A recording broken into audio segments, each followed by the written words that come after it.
अस्सलाम वालेकुम guys, it's me Imran Khan और HTML के 8वें वीडियो ट्यूटोरियल के साथ मैं आप लोग खिदमत में हाजिर हुआ हूँ। होप्स हो कि अपने प्रीवियस वीडियो ट्यूटोरियल में हमने जितने भी टैग्स डिस्कस किए हैं वहाँ तक आप लोग को अब तक कोई प्रॉब्लम फेस नहीं हो रही होगी। सो आज हम मज़ीद आगे की तरफ बढ़ते हैं, लेकिन उससे पहले मैं आप लोगों को थोड़ा सा बता दूँ अपने प्रीवियस जो वीडियो ट्यूटोरियल्स थे उनके बारे में एक झलक बता दूँ कि हमने अब तक मुख्तलिफ टैग्स वगैरह डिस्कस किए थे, जिसमें हमारे पास ऑर्डर्ड लिस्ट आ जाती है, अनऑर्डर्ड लिस्ट आ जाती है, लिंक्स वगैरह आ जाती हैं और जो सिंपल टैग्स वगैरह हमने HTML में यूज़ किए थे, जिसमें ऑडियो वीडियो हमने इंक्लूड की थी, लिंक्स वगैरह इंक्लूड की थी, एक छोटा सा हमने टेबल वगैरह बनाया था। तो आज जो हम डिस्कस करने वाले वो है Meta tags. Basically Meta tags हमारे पास क्या होता है, SEO के हवाले से हमारे पास बहुत ही ज़्यादा ये यूज़फुल होते हैं, सर्च इंजन ऑप्टिमाइजेशन के हवाले से। सबसे पहले मैं यहाँ पे इसकी एक कॉपी बना लेता हूँ और यहाँ पे मैं इसको नाम देता हूँ HTML टैग्स का।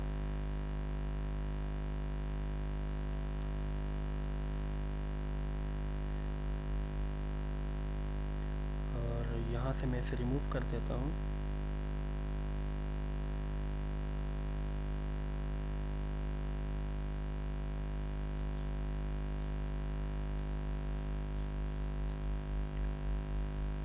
अच्छा जी, तो यहाँ पे हम मेटा टैग्स यूज़ करेंगे। हम मेटा टैग के बारे में पढ़ रहे थे कि हमारे पास मेटा टैग बेसिकली होते क्या है। ये हमारे पास बहुत ही ज़्यादा इंपॉर्टेंट हमारे पास टैग है, जो कि SEO के हवाले से बहुत ही ज़्यादा हमारे पास यूज़फुल है। बेसिकली हम मेटा को किस लिए यूज़ करते हैं, मेटा को बेसिकली हम डिस्क्रिप्शन के लिए या कीवर्ड्स के लिए या ऑथर नेम वगैरह के लिए हम यूज़ करते हैं। एक पेज को डिस्क्राइब करने के लिए जब किसी भी आप वेब पेज को हम इस्तेमाल करते हैं तो सर्च इंजन को ये पता लग जाता है कि ये बंदा जो हमारे पास वेब पेज भेज रहा है ये किस चीज़ के बारे में है। तो वो हमें जो डिस्क्रिप्शन में कीवर्ड्स में और हमारे पास जो ऑथर नेम वगैरह है वो इसकी सारी चीज़ें आ जाती हैं। तो हमें पता लग जाता है कि ये बेसिकली ये जो वेब पेज है, ये वेबसाइट है, ये किस हवाले से है। जो मुख्तलिफ यूज़र्स हमारे पास होते हैं, जो आप देखते हैं कि सर्च इंजन में आप कोई भी वेबसाइट जब सर्च करते हैं तो बहुत ही ज़्यादा हिंट्स वगैरह आ जाते हैं। तो हम इसके डिस्क्रिप्शन देखते हैं, जिसकी डिस्क्रिप्शन हमें ज़्यादा पावरफुल लगती है या जो वेबसाइट हमें ज़्यादा अच्छी लगती है हम उस पर क्लिक करके ओपन कर लेते हैं। तो बेसिकली उससे यूज़ होते हैं। तो लेट्स स्टार्ट, हम कोडिंग करते हैं। होप्स हो कि आप लोग को क्लियर हो जाएगा। तो सबसे पहले हम यहाँ पे एक मेटा का टैग यूज़ कर लेते हैं।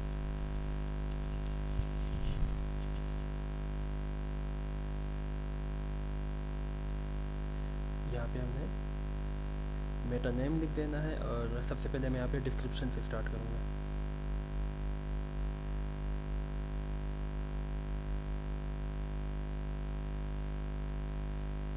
उसके बाद कंटेंट,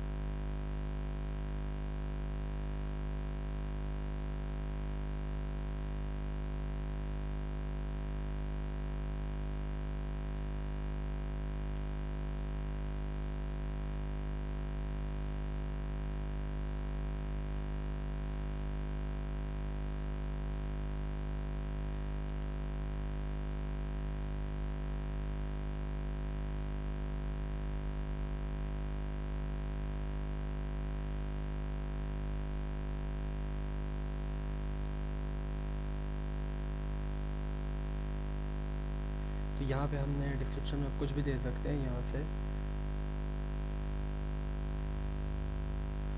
और एक बात याद रखिएगा, जो मेटा का टैग है वो उसका कोई क्लोजिंग टैग नहीं होता। और यहाँ से हमने तो डिस्क्रिप्शन दे दी, उसके बाद हमने मेटा नेम का कीवर्ड दोबारा हमने यूज़ करना है और अब मैं यूज़ करूँगा कीवर्ड्स के लिए।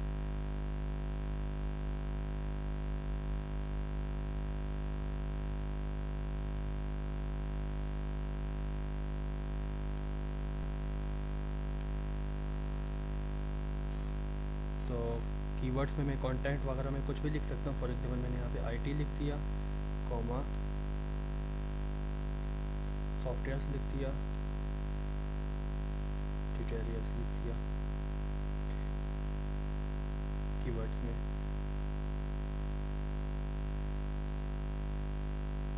अच्छा, एक बात यहाँ पे याद रखिएगा, ये जो हम यहाँ पे मेटा टैग्स में डिस्क्रिप्शन कीवर्ड्स हम जो भी यूज़ कर रहे हैं बेसिकली ये हमारे वेब पेज में डिस्प्ले नहीं होंगी। जो हमारे वेबसाइट विज़िट करने के लिए जो यूज़र्स हमारे पास आते हैं जो विजिटर्स हमारे पास आते हैं वो ये नहीं देख सकेंगे। ये हमारे पास कहाँ पे हमारे पास यूज़ होंगी, बेसिकली हमारे साइट को विज़िट करने के लिए जब गूगल में कोई टाइप करता है या कोई भी लाइक सॉफ्टवेयर के हवाले से कोई टाइप करेगा या आईटी के हवाले से या ट्यूटोरियल्स के हवाले से समथिंग, तो हिंट्स वगैरह में वहाँ पे ये लिंक आ जाएगी। तो इसीलिए मैंने आप लोगों को ऊपर बताया था कि एसईओ के हवाले से बहुत ही ज़्यादा यूज़फुल है। तो ये जस्ट हमारे पास सर्च इंजन में आएगी, हमारे जो वेब पेज है वहाँ पे ये चीज़ें डिस्प्ले नहीं होंगी। उसके बाद यहाँ पे हम जो स्क्रिप्ट की एक छोटा सा टैग हम यहाँ पे यूज़ कर लेते हैं। तो बेसिकली स्क्रिप्ट हम किस लिए यूज़ करते हैं, किसी और ज़बान में लिखी गई स्क्रिप्ट को HTML में इंक्लूड करने के लिए हम स्क्रिप्ट का टैग यूज़ करते हैं। वो हमारे पास सर्वर साइड भी हो सकती हैं या क्लाइंट साइड भी हो सकती हैं। Let's start.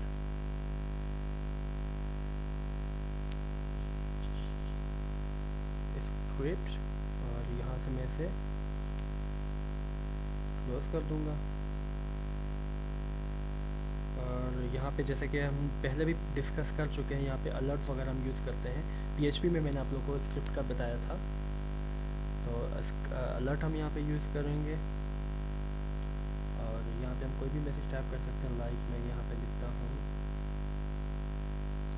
Welcome to ब्यूटम्स computer engineer. यहाँ से आप इसे क्लोज कर दें। अच्छा जी, और मज़ीद आगे की तरफ बढ़ते हैं। तो अब हम यहाँ पे एक स्टाइल टाइप जो हम टैग है वो हम यूज़ करेंगे। बेसिकली ये जो स्टाइल का जो हम टैग अभी यूज़ करने वाले हैं, ये हमारे पास CSS लैंग्वेज में यूज़ होता है। यहाँ पे CSS की जो हम एक टैग यूज़ कर रहे हैं, तो उसके लिए आप थोड़ा सा जान लें कि CSS बेसिकली हमारे पास क्या होता है। आजकल हमारे पास जितने भी वेब पेजेस या वेबसाइट्स डिज़ाइन हो रहे हैं, मोस्टली जो मैक्सिमम जो वेबसाइट्स हैं वो CSS में ही डिज़ाइन हो रहे हैं, क्योंकि HTML में हम सारा डिज़ाइनिंग का काम नहीं कर सकते हैं। डिज़ाइनिंग के काम के लिए जो वर्ल्ड वाइड वेब ने CSS को मुतारिफ़ कराया है, तो CSS is best for designing.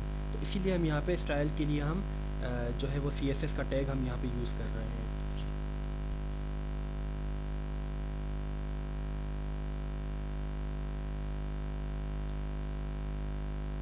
तो यहाँ पे हम स्टाइल टाइप लिखेंगे, यहाँ पे टेक्स्ट /CSS।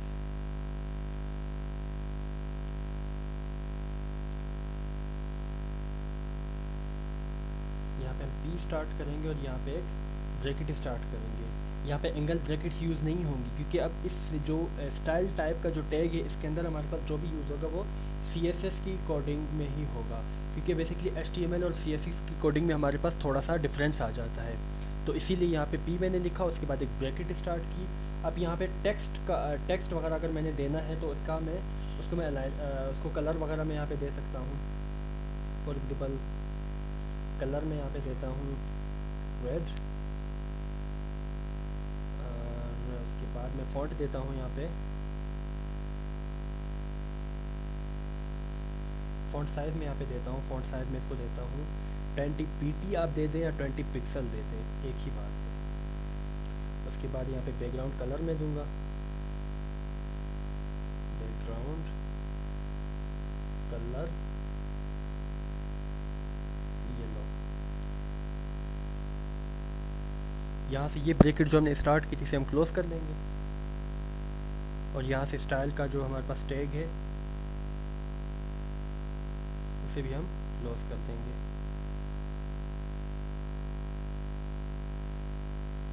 Ctrl+S करके आप सेव कर दें, इसे मिनिमाइज़ कर दें। तो हमारे पास HTML का टैग्स ये था जो हम यूज़ कर रहे थे, इसे आप डबल क्लिक करके ओपन कर लें। अब देख रहे हैं कि सबसे पहले तो हमारे पास ये एक मैसेज शो हो रहा है, वेलकम टू ब्यूटम्स कंप्यूटर इंजीनियरिंग। जो हमने यहाँ पे जो ये आप देख रहे हैं कि स्क्रिप्ट हमने यूज़ की थी, ये हमारे पास इस वजह से हमारे पास ये आ रहा है वेलकम टू ब्यूटम्स कंप्यूटर इंजीनियरिंग। इसे आप ओके कर लें।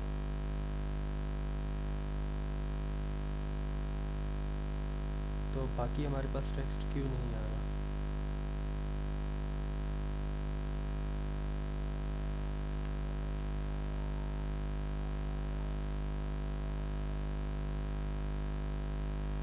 हमने कहीं मिस्टेक तो नहीं कि स्टाइल स्क्रिप्ट हमने क्लोज कर दिया यहाँ पे। उसके बाद हमने स्टाइल टाइप टेक्स्ट CSS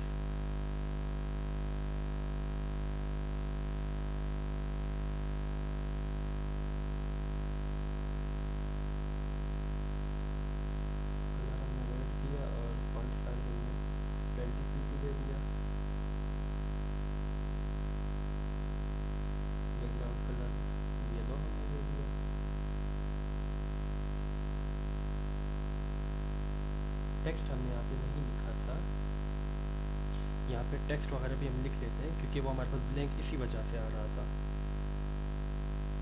एक पैराग्राफ में स्टार्ट कर लेते और यहाँ पे मैं लिखता हूँ वेलकम टू क्वेटा। यहाँ पे इसको मैं क्लोज कर देता हूँ, कंट्रोल एस। ओके, तो अब देख रहे हैं कि यहाँ पे हमारे पास ये आ रहा है वेलकम टू क्वेटा, और यहाँ पे जो ये येलो पट्टी है ये भी आ रही है, और जो टेक्स्ट है हमारा वो हमारे पास रेड में आ रहा है। यहाँ पे हमने मिस्टेक ये की थी कि टेक्स्ट वगैरह हमने नहीं लिखा था। और एक बात यहाँ पे मैं आपको बताता चलूँ कि ये तो चलो ठीक है, अगर मैं सपोज़ ये रिमूव कर देता हूँ यहाँ से और कंट्रोल एस करके सेव कर देता हूँ, और यहाँ से दोबारा इसको मैं रिफ्रेश कर देता हूँ, तो हमारे पास ब्लैंक पेज आ रहा है। ब्लैंक पेज एक्चुअली हमने यहाँ पे डिस्क्रिप्शन भी लिखी थी, this web page is about information technology, और कीवर्ड्स भी लिखे थे आईटी सॉफ्टवेयर टेक ट्यूटोरियल, लेकिन यहाँ पे आप देख रहे हैं कि हमारे पास ब्लैंक पेज आ रहा है, कुछ भी डिस्प्ले नहीं हो रहा। तो इसलिए मैं आप लोग को बता चुका हूँ कि ये हमारे पास SEO के लिए यूज़फुल है। ये हमारा यूज़र्स या हमारा विजिटर जो हमारी वेबसाइट को विजिट करने के लिए आता है वो ये चीज़ें नहीं देख सकता। ये SEO सर्च इंजन ऑप्टिमाइजेशन में हमारे पास यूज़ होती है। बेसिकली हमारे पास जो सर्च इंजन है बिंग हो गया, याहू हो गया, या हमारे पास गूगल हो गया, वहाँ पे हमारे पास ये चीज़ें डिस्क्रिप्शन और अदर नेम या कीवर्ड्स वगैरह या वहाँ पे आ जाती हैं। और यहाँ पे जो हमने स्टाइल टाइप जो CSS का टैग यूज़ किया है उसके लिए बेसिकली हमारे पास हमने यहाँ पे टेक्स्ट लिखा और सेव कर दिया, और यहाँ पे जब हमने रिफ़्रेश किया तो हमारे पास पहले तो स्क्रिप्टिंग की जो हमारे पास टैग हमने यूज़ किया था वहाँ पे जो हमने टेक्स्ट लिखा था वो हमारे पास विजिबल हो रहा है। ओके, उसके बाद हमारे पास ये जो टेक्स्ट हमने लिखा था CSS के लिए वो हमारे पास विजिबल हो रहा है। सपोज़ मैं एक और टेक्स्ट लिखता हूँ, मैं इसी को यहाँ पे कॉपी करके यहाँ पे पेस्ट कर देता हूँ, और यहाँ पे मैं इसे थोड़ा सा चेंज कर देता हूँ,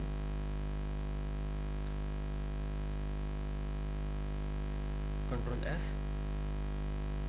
यहाँ पे आप इसे रिफ्रेश कर दें। सबसे पहले तो हमारे पास स्क्रिप्टिंग की टेक्स्ट चलेगा। ओके, और यहाँ पे आप देख रहे हैं कि अब हमारे पास 2 लाइनें और 2 टेक्स्ट हमारे पास विजिबल हो चुके हैं। इन्हें आप अपनी मर्ज़ी से सेंटर अलाइनमेंट वगैरह भी आप दे सकते हैं। लेट सपोर्ट में इसे यहाँ पे सेंटर अलाइनमेंट देता हूँ।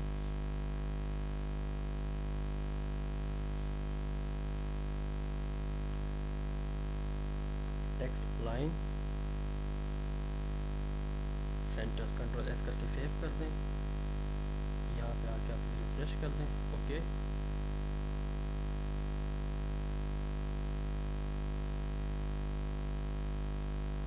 और यहाँ पे मैंने टेस्ट लिखा था टेक्स्ट की जगह,